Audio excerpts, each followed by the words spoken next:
আসসালামু আলাইকুম ভিউয়ার্স, আপনারা তো আমার খামারের টুকটাক এপিসোড দেখছেন। আজকে জাস্ট ছোট্ট করে আপনাদেরকে একটা সংক্ষিপ্ত বর্ণনা দেব।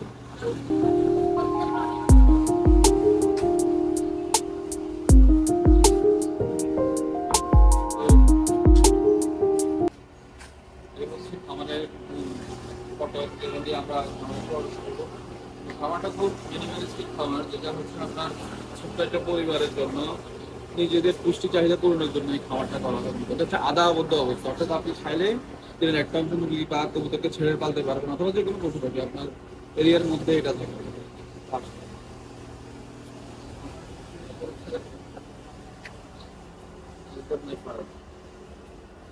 প্রথম যে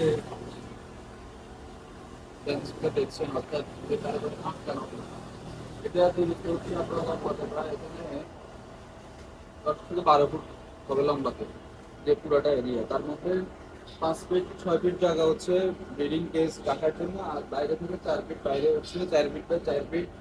এটা হচ্ছে কবুতরের স্ট্যান্ডিং, অথবা অর্থাৎ দিনের বেলা সে বাইরে থাকবে, যাতে করে সেখান থেকে রোদ বৃষ্টি ন্যাচারাল যে আবহাওয়া ওটা যদি ভোগ করতে পারে, অর্থাৎ বের হতে পারবে না। আর বের হতে চাইলে যদি এখানে দেখেন, লক্ষ্য করেন, এখানে 1.5 ফিট বাই 1.5 ফিট হবে যত সম্ভব বের হওয়ার একটা জায়গা আছে, যেটা দিয়ে কবুতর অনায়াসে বাইরে বের হতে পারবে, খোলা রাখলে আবার ঢুকতেও পারবে।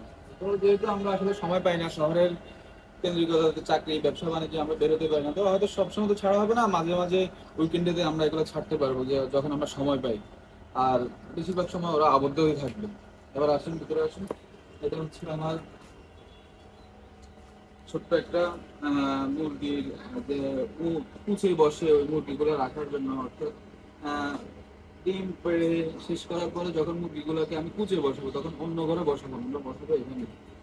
এই ঘরটা হচ্ছে আপনার 2.5 ফিট বাই 2.5 ফিট, আর উচ্চতা হচ্ছে আপনার এখানে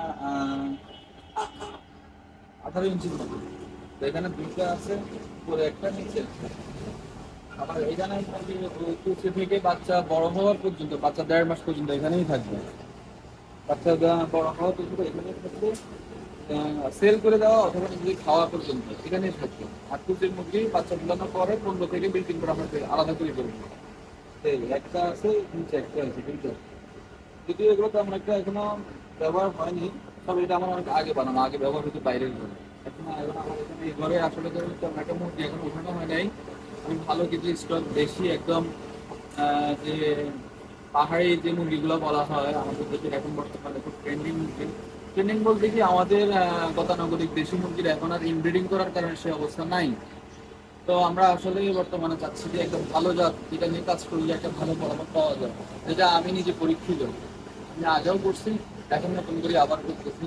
কিছু বাচ্চা এখন আমার ঘরে আছে পাহাড়ে, যেগুলো 3 মাস বয়স, আসলে মাসাল্লাহ আপনারা দেখে বুঝবেন সাইজ কিরকম। তো এগুলো আমি রাখবো না, আমি আরো কিছু কালারফুল দেশি নিয়ে আসবো, যেগুলো দেখতে একটু সুন্দর লাগে, যেহেতু এটা অল্প জায়গা অল্প পরিবেশে করবে, এটা দেখার একটা ব্যাপার আছে। তো এটা হচ্ছে মুরগির, যেটা আমি করছি এটার আপনার লম্বাটা হচ্ছে 6 ফিট, আর পাশে হচ্ছে 4 ফিট।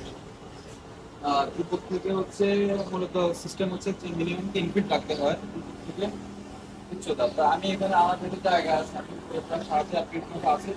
এই ঘরে মুরগি থাকবে, একটু ভিতরে নিয়ে আসুন।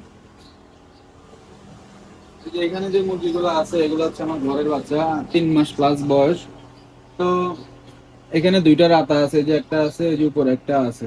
তো এগুলো সবগুলোই আসলে আমি রাখবো না, কোনোটাই রাখবো না, এখানে জাস্ট এখন রাখা ঘরটা করার পরিপ্রেক্ষিতে। তো এই ঘরটার মূলত মুরগি রাখার সিস্টেম হচ্ছে, এখানে সর্বোচ্চ 5টা মুরগি থেকে 6টা মুরগি রাখা যাবে, আর একটা রাতা, এর বেশি কখনোই রাখা যাবে না। যদিও দেখতে অনেক বড় ঘর দেখা যায়, তবে এটা রাখা যাবে না। কেন রাখা যাবে না, বিজ্ঞান ভিত্তিক ভাবে আমরা জানি, অথবা কৃষি অধিদপ্তর থেকে একটা মুরগি একটা সিস্টেম আছে, 2 ফিট বাই 2 ফিট একটা মুরগি, 1 ফিট বাই 1 ফিট অথবা 2 ফিট, আমি আসলে এখন বলতে পারতেছি না ঠিক। তবে মূল যে জায়গা সেটা হচ্ছে 6 ফিট 4 ফিট, উচ্চতা হচ্ছে 4 ফিট, এটা হচ্ছে মূল সিস্টেম। এই পদ্ধতি মুরগি পালন করলে আপনি মুরগি থেকে একদম সর্বোচ্চ প্রোডাকশনটাই পাবেন। আর যদি আপনি পুরোপুরি, আপনি বলতে পারেন আপাতত জায়গা আছে, আপনি কেন আটকায় পালেন, আটকায় পালার একটাই উদ্দেশ্য, এটা হচ্ছে আধা উদ্ধ অবস্থায় পালন। এটাতে আপনি সর্বোচ্চ প্রোডাকশন পাবেন। কেন পাবেন? মুরগি এখানে বাইরের থেকে কোনো মুরগির সাথে সংস্পর্শ পাবে না, মুরগি নিজের এরিয়ার মধ্যে থাকবে। আপনি এখানে প্রপার নিউট্রিশন করতে পারবেন, মুরগিকে ওষুধ বালাই করতে পারবেন, দেখে রাখতে পারবেন। কিন্তু বাইরে চলে গেলে কি হয় না হয় আমরা দেখি না, বেজি গুল বা বিভিন্ন পশু পাখিতে মুরগি আঘাতপ্রাপ্ত হতে পারে, এখানে সেটার কোনো ভয় নাই। দ্বিতীয় কথা হচ্ছে আপনি প্রপার আপনার এখানে খাবার মেনটেন করতে পারবেন। আরেকটা কথা হচ্ছে এখানে যে স্ট্যান্ডটা দিচ্ছি, মুরগি এখানে রাত্রে থাকবে এবং দিনে উঠে থাকতে পারবে। মুরগির পায়ের একটা স্ট্যান্ডেবিলিটি আছে, যেটা না রাখতে পারলে মুরগি আস্তে আস্তে পা দুর্বল হয়ে যায়। তো এখানে থাকতে পারলে মুরগির সেই সুবিধাটা পাবে না। আর ভিতরে এগুলো হচ্ছে ডিমের বক্স, অর্থাৎ মুরগি যখন ডিম পারবে এই ঘরগুলোতে ডিম পারবে, ওরা ভিতর থেকে জায়গা আছে ওখান থেকে আসবে, তবে ভিতরে আসে এখানে ডিম পারবে। ডিম পাড়ার জন্য বাইরে কোথাও খাঁচা বা কিছু নাই, ওরা এখানে আসে ডিম পারবে। আমরা এই যে সিস্টেমে এখান থেকে খুললে ডিমটা বাইরে থেকে সংগ্রহ করবো, আমাদের ভিতরে যাইতে হবে না। এটা সিস্টেম হচ্ছে এরকম, এভাবে আমরা ভিতর থেকে ডিম সংগ্রহ করবো বাইরে থেকে। এই, এখানে মুরগি ডিম পাড়া শেষ, আমরা ডিমগুলো সংগ্রহ করে বাইরে থেকে নিয়ে আসবো, ভিতরে কোনো যাওয়ার কোনো কাজ নেই। আর এটা হচ্ছে খাওয়ার জন্য, যাতে আমরা আপাতত এখন ওটা সিস্টেম করি নাই। এখানে এখানে খাওয়ার জন্য একটা ট্রে হবে, যেটার মাধ্যমে ওরা বাইরে থেকে আমরা খাওয়াতে পরে এখানে এসে খাবে। এই যে খাওয়ার জন্য এগুলো মানে 1 ইঞ্চ বা 2 ইঞ্চের মতো জায়গা রাখছি আমরা, যাতে মাথা বের করে খেতে পারে। এর হচ্ছে মুরগি ঘরের বিস্তারিত। আর নিচে যে জায়গাটা রাখছি এটা হচ্ছে মুরগি যে বিষটা পড়বে ওটা ওখানে পড়বে। মানুষ অনেক কি করে পাটাতল বিছায়, যেটা হয় কি মুরগির বিষটা পড়ে ওটা গ্যাস তৈরি হয়, যেটা মুরগির ঠান্ডার সবচেয়ে বেশি সমস্যা। কিন্তু এখানে প্রায় নিচেও 4 ফুট জায়গা রাখছি আমি, এটা আমি ব্যবহার করি না, এটা আমি জাস্ট রাখছি বিষটা যাতে দূরত্ব গ্যাপ হয়, মুরগির ঠান্ডা জানিতে যাতে কোনো সমস্যা না হয়, অথবা গ্যাস যেটা সমস্যাটা না হয়। পরিষ্কার করার জন্য এটাই সবচেয়ে বেশি, কিন্তু একদম ফ্লোর করা, এটা করে সহজে পরিষ্কার করা যায়। এই হচ্ছে মুরগি ঘরের বিস্তারিত। এখন আসেন, এটা হচ্ছে আমার কবুতরের জন্য যে পার্টিশন করছি আলাদা। তো এখানের সাথে মুরগি একসাথে পালার উদ্দেশ্য দুধটা দুই পাশে করলে লং এর আমার সমস্যা। কবুতর মুরগি একসাথে পালা যায়, তবে জাস্ট ওদের মধ্যে পার্টিশন করতে হবে, যাতে করে একটা একটার সাথে ডিস্টার্ব করতে না পারে। আমি অনেক সময় করছি, এটা দেখছি যে মুরগি ডিম পাড়ার সময় বেশিরভাগ কবুতরের বাসায় ঢুকে নষ্ট করে, কবুতরের ডিম কবুতরের বাসায় ঢুকে যায়। এটা এই জন্য সমস্যা, পার্টিশন দেওয়ার উদ্দেশ্য হচ্ছে। অনেকে বলে যে মুরগির ঘরের উপরে কবুতরের বক্স বসে দেওয়া না, যদি আপনি সরাসরি এরকম মুরগি ওখানে যাইতে পারে তাহলে আপনার কবুতরের ডিম নষ্ট হবে, বাচ্চা নষ্ট হবে চান্স থাকে। সেই ক্ষেত্রে আমরা কি করবো, কবুতরের জন্য আলাদাই পার্টিশন করে দিই, যাতে করে মুরগি কখনোই কবুতরের স্কুলে যাইতে না পারে। আর কবুতরের খাদ্য আলাদা, মুরগির খাদ্য আলাদা, একটা একটা খাদ্য খাওয়ার খেতে পারে কিন্তু দরকার নেই, আমরা আলাদা করেই রাখছি। তো যদি কারো প্রপার জায়গা থাকে, করার মতো সিস্টেম থাকে, তবে এটাই সবচেয়ে বেস্ট। এখন আসেন, আমি এখানে দুটো দরজা রাখছি। এটা আমার নিচের একটা মতামত, এখানে একটা দরজাই হয় মূলত। আমি দুটা দরজা রাখার একটা কারণ হচ্ছে অনেক সময় যাতে পরিষ্কার করার জন্য পুরোটা দরজা খুলে একটা মতো বের হয়ে যাবে। তো আমি চাই না সেটা হোক, আমি চাচ্ছি যে আমার প্রয়োজন হচ্ছে আমি এইভাবে খুলে একটু ওদের ইয়ে করতে পারবো। আবার প্রয়োজন হয়েছে আমি এই দরজাটা বন্ধ রাখছি, যেটা ওরা উপর থেকে বের হতে না পারে, আমি নিচ থেকে এটা করছি। আমি নিজে বসে বসে কাজ করবো, আমার নিচ থেকে জিনিস ময়লা বের করতে পারবো, খাদ্য বের করতে পারবো, ঠেকে খাদ্য দিতে পারবো, তাতে করে আমার কোনো সমস্যা না হয়। তো এই জন্য আমি এটাকে একটা দরজার পরিবর্তে এখানে দুটো দরজা করছি। আর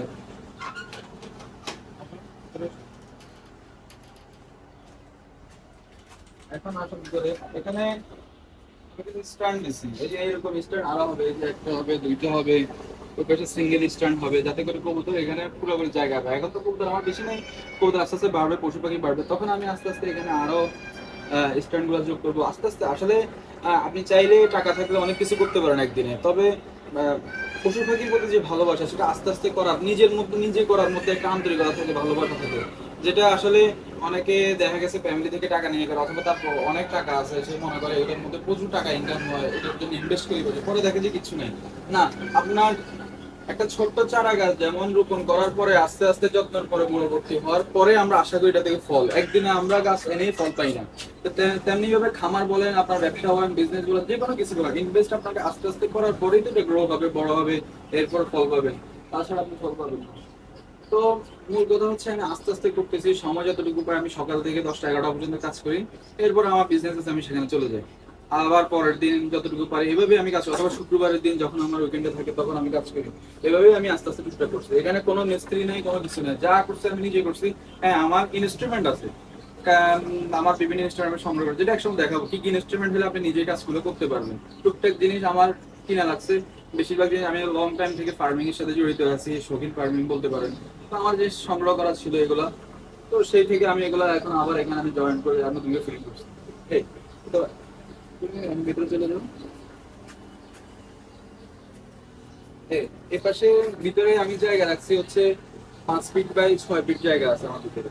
এই ভিতরে যে ভিতরে টিন সহ যে জায়গা আছে, এখানে আমি কবুতরের জন্য ব্রিডিং কেজ করবো, যেখানে কবুতর ডিম বাচ্চা করবো। তো ব্রিডিং কেজটা হবে আমার এই টিন গুলো খোলা হয়ে যাবে, পিছনে জায়গা আছে, ওই বাইরের দিকে আমার ব্রিডিং কেজ আমার করার প্ল্যানিং আছে। তো সেই দিকে আমি প্ল্যানিং করবো।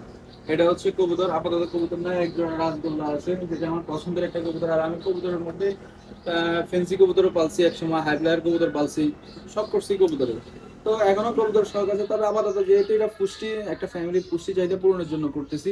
তো সেই হিসাবে এখানে শুধু দেশি যে জিনিসগুলো আমাদের দেশের প্রাচীন জিনিসগুলো সংগ্রহ করার চেষ্টা করতেছি। এখানে শুধু দেশি কবুতর রাখবো, দেশি মুরগি পালবো। আর ইনশাল্লাহ অতি শীঘ্রই আমার হাঁসের প্রজেক্ট নিয়ে আমি কাজ করব। এখনো হাঁসের প্রজেক্টে হাত দিই নাই, ইনশাল্লাহ আপনারা আস্তে আস্তে দেখতে পাবেন আমার ছোটখাটো একটা সুন্দর বিজ্ঞান ভিত্তিক হাঁসের প্রজেক্ট কেমন হয়। টোটাল কথা হচ্ছে একটা ফ্যামিলি যা যা প্রয়োজন সেটাই। আর শৌখিন হিসেবে অ্যাকুরিয়ামের মাছ থাকবে এবং কি পাখি আস্তে আস্তে অ্যাডজাস্টমেন্ট হবে ইনশাল্লাহ।